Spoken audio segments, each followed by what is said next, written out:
नमस्कार दोस्तों, स्वागत है फिर से एक नई वीडियो में।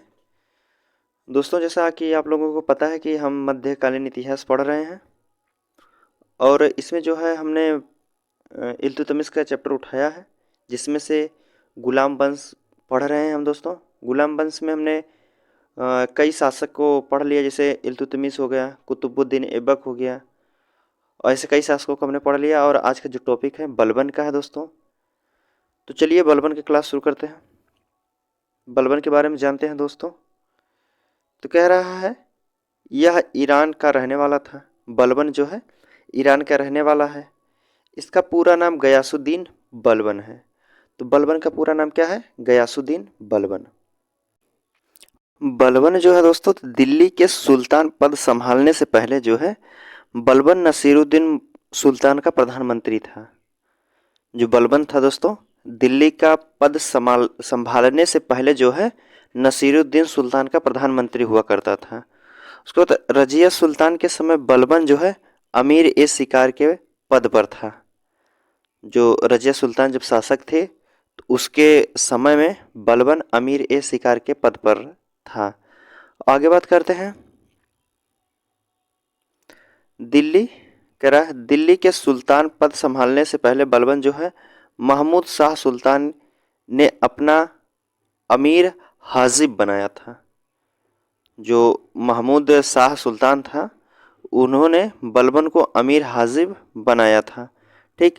और यह दिल्ली के गद्दी पर 1266 ईस्वी में बैठता है। बलबन बलबन जो है दिल्ली की गद्दी पे 1266 ईस्वी पर बैठता है। और इसने सजदा सजदा जिसे घुटने पर बैठकर शीश नवाब, मतलब घुटने को बल पर बैठकर शीश नवाब, मतलब उनको सम्मान दिया जाता था, तथा सजदा तथा पैगोस जैसी ईरानी पद्धति को भारत में लागू किया था। सजदा और पैगोस पद्धति को लागू करने वाला कौन है? बलबन है दोस्तों। ठीक, आगे बात करते हैं। तो इसने नवरोज भी प्रारंभ किया था। नवरोज जो है फारसी है, फारसी शब्द का भाषा है नवरोज। नवरोज भी प्रारंभ किया था। आगे बात करें तो इसने राजा के राजत्व सिद्धांत को लागू किया था। बलबन जो है राजा के राजत्व सिद्धांत को लागू किया था। और बात करें आगे, कह रहा इसने कहा कि राजा ईश्वर का प्रतिनिधित्व या छाया होता है। इसने कहा था राजा जो है ईश्वर का प्रतिनिधि या छाया होता है। और इसने लक्त एवं रह की नीति अपनाया था। लक्त और रह की नीति अपनाने वाला कौन शासक था? तो बलबन था।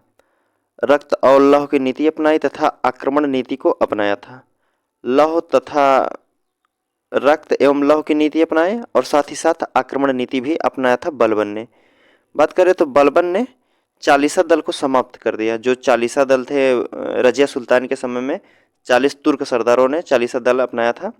तो चालीसा दल को समाप्त कर दिया कौन? बलबन ने। और बलबन ने यूपी में गुड़मुक्तेश्वर में एक मस्जिद बनवाई थी। बलबन जो है यूपी के गुड़मुक्तेश्वर में एक मस्जिद बनवाई थी। नसीरुद्दीन महमूद ने बलबन को उलुग खां की उपाधि दिया था। नसीरुद्दीन जो था उस समय, तो बलबन को उलुग खां की उपाधि दिया था। यह अपने दरबार का गठन फारसी पद्धति पर किया था।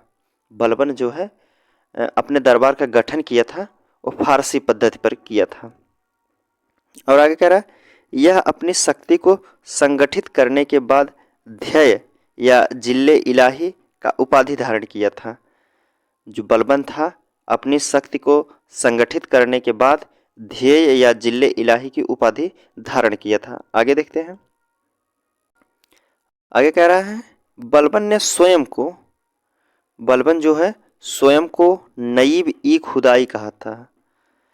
मतलब बलबन ने स्वयं को नईब ई खुदाई कहा था। बात करें आगे तो कह रहा प्रथम बार इमारतों से मौजूद शाही मेहराब बलबन के मकबरा में देखा गया था। जो प्रथम इमारतों में मौजूद शाही मेहराब जो है बलबन के मकबरों में देखा गया था। और बात करें तो भारत में प्रथम बलबन का मकबरा जो है शुद्ध इस्लामी शैली से निर्मित है। जो बलबन का मकबरा है भारत में प्रथम मकबरा ऐसा है जो शुद्ध जो है पूर्ण रूप से इस्लामी शैली से निर्मित है। आगे बात करें, बलबन ने सीमा विस्तार की नीति को नहीं अपनाई। जो बलबन है अपना सीमा विस्तार नहीं किया और सीमा विस्तार की नीति को नहीं अपनाया था दोस्तों। आगे बात करते हैं, इसके शासनकाल में विद्रोह करने वाला तुगरिल खां बंगाल का गवर्नर था। जो तुगरिल खां था वह बंगाल का गवर्नर था, वही विद्रोह किया था बलबन के शासनकाल में। आगे बात करते हैं, तो बलबन दिल्ली का प्रथम सुल्तान था जिसने दरबार में अपने गैर इस्लामिक प्रथाओं का प्रचलन किया था। यह अपने इस्लाम के साथ साथ गैर इस्लामिक जो प्रजा प्रथा थी उस समय प्रथाओं को प्रचलित किया था। इसी के समय में सेना की वंशानुगत बना दिया गया था। इसके समय में सेना को वंशानुगत बना दिया था, मतलब बाप भी रहेगा वंशानुगत, फिर उसके बाद पुत्र भी उसका वंश हो जाएगा, उसका सेना बनेगा। ठीक, आगे बात करते हैं, इसने दीवान ए अर्ज नामक तथा सैन्य विभाग की स्थापना किया था। बलबन जो है दीवान ए अर्ज और तथा सैन्य विभाग की स्थापना किया था। फारसी कवि अमीर खुसरो और अमीर हसन बलबन के दरबार में रहते थे। अमीर खुसरो और अमीर हसन जो है बलबन के दरबारी कवि हुआ करते थे उस समय में। आगे बात करते हैं, तो 1286 ईस्वी में फिरोज शाह ने इसकी हत्या कर दी थी, जिसे जलालुद्दीन खिलजी भी कहते हैं। फिरोज शाह ने 1286 ईस्वी में उसका बलबन की हत्या कर दी थी और फिरोज शाह को जलालुद्दीन खिलजी के नाम से भी जाना जाता है। अगला शासक जो है बैकुबार बना, जो एक अयोग्य शासक था। इसने 1 वर्ष तक शासन किया। बैकुबार के बारे में जान लेते हैं।